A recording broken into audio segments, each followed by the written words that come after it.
Alright guys, welcome back to the channel. Welcome if you're new. Thank you for taking time out of your day to check the video out. We have more PlayStation news, rumors, and leaks to go over and cover here today. And we're going to start with a bit of a reminder, something that we did cover about a month ago on the channel, but I do feel like it's a good time to kind of bring it up again.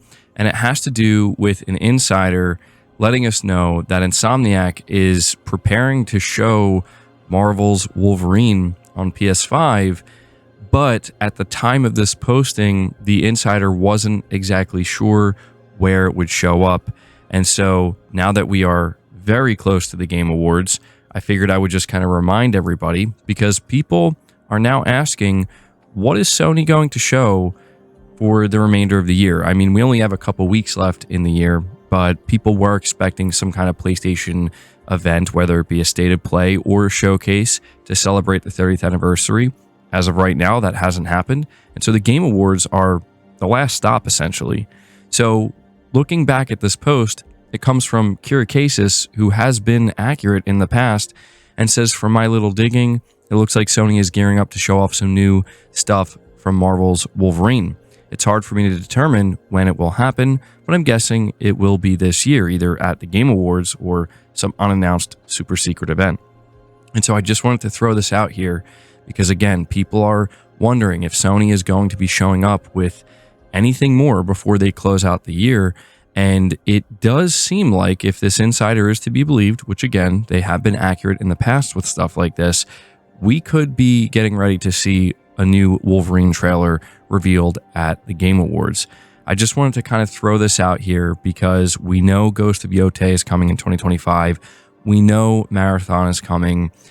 We know Death Stranding 2 is coming, so there's quite a bit, and I actually do think Death Stranding 2 could also show up at the Game Awards, because we know that Kojima and Jeff Keighley are good friends, and Jeff tries to have him in as many of his shows as he can.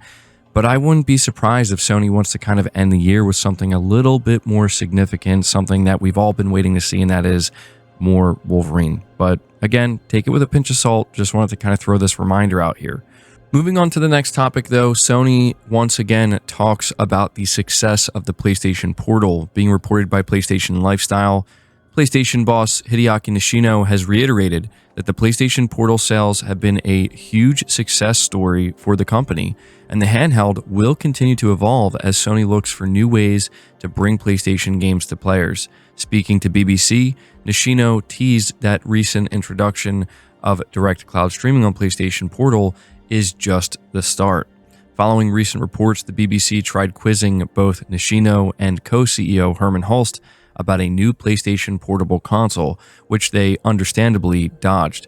However, Nishino did say the way people play games is changing, and that change drove PlayStation Portal's release and subsequent success. Recently, we just announced a beta program allowing cloud streaming directly to the handheld, Nishino said. We're always exploring various options for how players can play games. Now, the timing of this is interesting, considering the myriad of reports that claim Sony is in the process of developing a new dedicated handheld, but it once again reaffirms just how big of a deal PlayStation Portal is for the company, right? They're out here kind of flexing and talking about it, and once again reiterating that, yeah, this has been huge for us. So it definitely surpassed our expectations. But talking about cloud streaming, we have another topic here being reported by PlayStation Lifestyle, and it says a large number of PlayStation Plus premium users have reported that they've seen significant improvements in PS5 cloud streaming over the past year. We initially dismissed reports due to possible placebo, but since the recent PlayStation Portal beta update allowing users to stream directly on the handheld, players have been sharing screenshots and videos from both the PS Portal and PS5 with visibly improved streaming quality. Over the last 2 weeks, several threads popped up on sites like Reddit and Reset Era, where players reported an improved cloud streaming experience compared to the service's launch in October of 2023. Players testing PlayStation Portal cloud streaming also say that their gameplay experience is smoother now that they are able to bypass PS5 for remote play. It's being speculated that Sony's acquisition of iSize in November of 2023 might have been a game changer for PS5 cloud streaming. Announcing its purchase, Sony said that iSize is known for producing solutions that deliver, quote, higher quality video at a significantly lower bit rate, end quote. They also say the acquisition provides SIE with significant expertise in applying machine learning to video processing, which will benefit a range of our R&D efforts as well as our video and streaming services.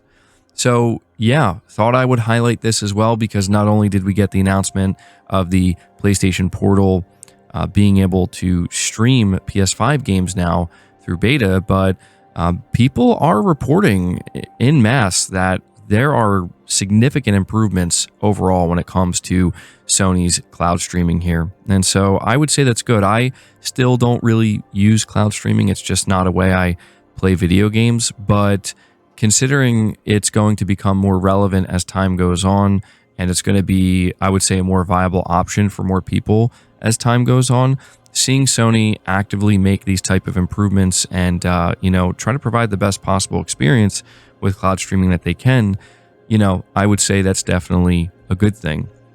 Moving on to the next topic, we're talking about the free-to-play Gran Turismo release, My First Gran Turismo. PlayStation Lifestyle reports Sony continues its PlayStation 30th anniversary celebration with one of its most beloved franchises. The previously announced free-to-play racing game My First Gran Turismo finally has a release date, and you won't have to wait very long. My First Gran Turismo launches for PS4 and PS5 on December 6th, 2024, so tomorrow. Specifically, it will be available to download at 12 a.m. local time, and they did release a trailer for this. It says My First Gran Turismo is a trial version of Gran Turismo 7. It is specifically crafted for new players and to introduce them to the three core pillars of the series: driving, learning about cars, and collecting. It is designed for all ages and skill levels, so anyone can enjoy. So it says here, featured in My First Gran Turismo are 3 race events, 3 time trials, and 3 music rally stages and license tests to enjoy. There are 18 different cars you'll be able to drive, and there are several iconic tracks from the series that will be available. The trial version is also fully playable with PSVR2 support, so keep that in mind as well. I think this is a pretty cool thing that Sony's doing here. Obviously, Gran Turismo is one of their biggest, most well-known IPs, but they did recently just talk about how they want to continue to expand and grow their IP and get more people on board. I think this is a great way for Gran Turismo to make that happen. Moving on to the next topic, we have a brief update regarding the new PS5 system update. Apparently, featured in this update is improved data transfer between consoles. Sony Interactive Entertainment has rolled out a new PS5 system update. The headline feature of this update is an improvement to the data transfer process between PS5 consoles. Now, I thought that this was worth just briefly mentioning, because with the PS5 Pro being out, that's something that I think a lot of people are going to be doing. They're going to be transferring data, and for some people it can be a bit cumbersome or a bit of a process, right? So they say here with the patch notes, we've improved the process of transferring data from another PS5 and enhanced stability when transferring large amounts of data, such as captures. And they also say we've improved the messages and usability of some screens. So nothing major, but a quality of life improvement here that, again, I think is going to be relevant to anybody who ends up picking up a PS5 Pro who already has been playing on a base PS5. But moving on to the final topic of the video, it is good news for PlayStation VR2 being reported by Push Square. They say Sony hasn't forgotten about PSVR2 after all, as it appears to be developing new features for its virtual reality tech. Currently, in order to play PSVR2 games, you need to use either a DualSense pad or a pair of PSVR2 Sense controllers, depending on the title. While the latter has built-in finger tracking, it looks like Sony is taking that a step further with full hand tracking technology. Already a feature on some PC VR kits, hand tracking means you can play games without the need to hold any controllers at all, with the software registering the positioning and gestures of your hands in order to interact.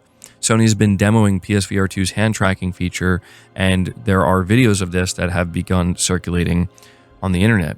The demo has participants playing a cleaning minigame using only their hands to spray water and cleanse the characters.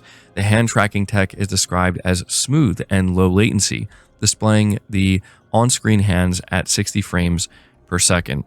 So there is no time frame as to when this update will release for PSVR2, but I will say this is a really good sign for PlayStation VR2. There has been some talk, I would say, over the last year or two that maybe Sony is slowly moving away from PSVR2 or not prioritizing it in any meaningful way. But the fact that they're continuing to not only release games, which is the most important thing, and a lot of PSVR2 players are thoroughly enjoying those games, but they're also continuing to work on, feature updates and technology that can improve PSVR2. So good news all around, I would say, for PSVR2. I will continue to update you guys when we learn about when this technology is going to be released for PSVR2, because it does actually look pretty cool. But guys, that's going to do it for the video. I hope you enjoyed it. I hope you found it informative. If you did, be sure to leave it a like, subscribe to the channel if you're new, hit the bell notification icon, and feel free to share the video out on top of all that. But until next time, guys, take care.